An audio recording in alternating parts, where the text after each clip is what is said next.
A goal without a plan is just a wish, and the same goes with carry-on travel. Hi, I'm Josie. I've been packing carry-on only for over 25 years, and I'm here to show you how you can too. Today is a bit of a twofer. It's part 6 of my series, 30 Days to a Better Carry-On.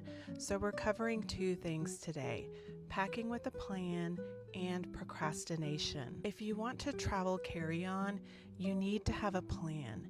Even me, after all these years of travel, I still have to have a plan. And I find that if I'm not thinking about it or not planning for it, I may skip a step and I always regret it. Worse, when I don't have a plan, is waiting until the last minute to pack. If packing ever feels rushed or difficult or stressful, it might be because you're packing without a plan. Packing is a skill, and it's not something that comes naturally to us, and it's a skill that's built over time and with experience.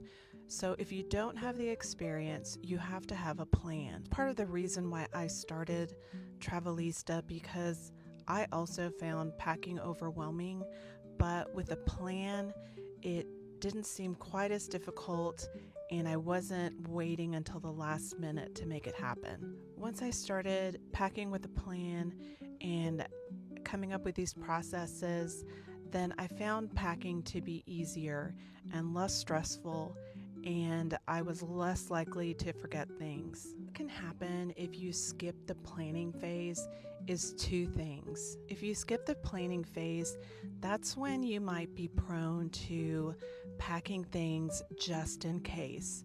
And that's the biggest thing that's going to kill your carry-on travel plan, is throwing in all those just in case items, because little by little those things add up.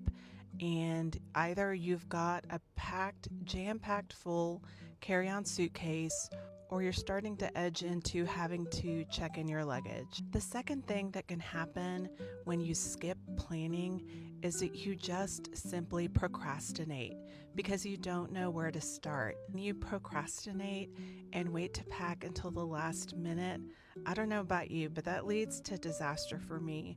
And it's something that I call panic packing. Like, panic packing is the worst. That's when you're literally just throwing everything in your suitcase and hoping for the best. And I see this in my own life. I like to take a lot of road trips, and Austin is a place that I like to go to a lot, but I don't really plan or think about it because it's just a 3-hour road trip.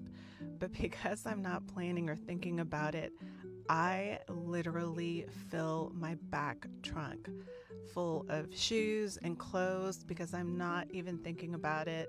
It's, Friday, the day we need to leave, and I haven't packed one thing, and I'm just bringing, a bag full of shoes, a bag full of clothes, and before I know it, my trunk is full.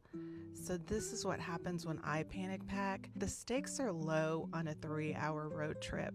At worst, that just means extra trips from my car to the hotel room. As we know, airline travel is so different.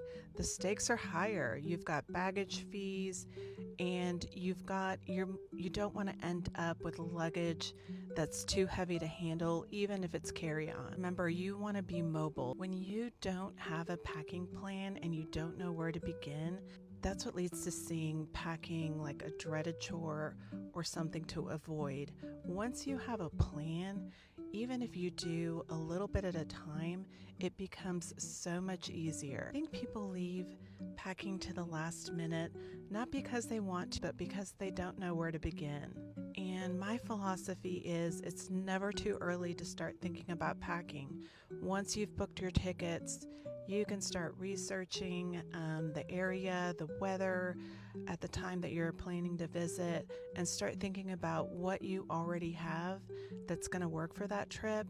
And then if you need to buy things, if you're not waiting until the last minute, you're not buying everything all at once. And ask me how I know, because I have done that. I've waited till about 2 or 3 weeks before I have to leave, and I'm buying a bunch of things for the trip.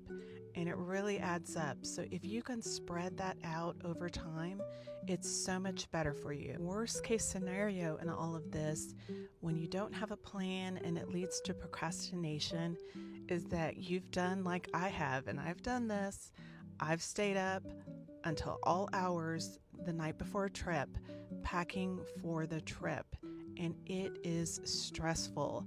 I've been up until 2 or 3 in the morning, and I know I have to get up at 6 to get ready for my flight, and that is just not the way you want to start your trip off. And a plan doesn't have to be super complicated. It really just goes back to answering those 3 questions that we started the series off with, which is whether, where, and what. Once you know the answer to those, everything that you pack is guided by the answers to those questions. Are you a panic packer? Are you a procrastination packer? Or are you a planning packer? Let me know. And if you want to get deeper into it, check out my Substack.